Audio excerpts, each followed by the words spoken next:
guys, it's CarefulKoala. Today's video is a fan art of Rick from Rick and Morty.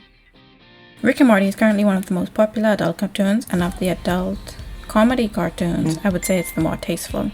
Now don't get me wrong, the show can be cruel and make a lot of offhanded jokes, but they aren't forced into the show or disrupt the flow too much like some other shows do.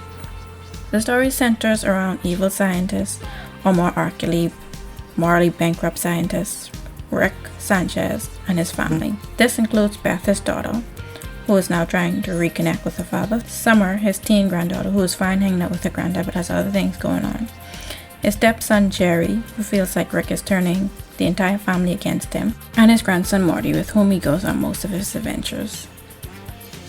Because the show is sci-fi, unlike other adult cartoons, and the episodes that are really out there, they still aren't that far from what you would expect from the show. This means whatever happens in the show can happen in the show. You never really have to stop and say, how would that even happen in this world that was built up thus far? And with these characters, nothing ever happens that doesn't feel like an episode of Rick and Morty. So you can fully immerse yourself in the show and you're never really taken out.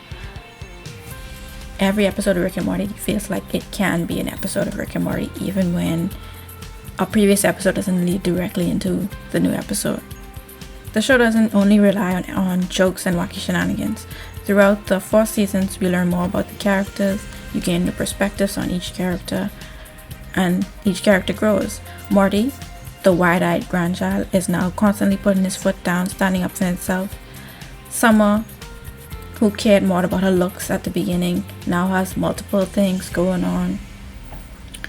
I think they're going to do an arc on her best friend who gets married off in previous season. We learn a bit more about Beth and her childhood with Rick. Jerry is still Jerry. We learn a bit more about him, but it's my humble opinion that based on what we learn, I only see exactly why people treat Jerry the way they treat Jerry. So yeah, if you guys haven't watched Rick and Morty, I definitely recommend you guys watch it. And just watch out for the fandom, because it's not one of the best. Well, that's it for today. Subscribe here and follow me on Instagram at CarefulKoala. CarefulKoala, signing out.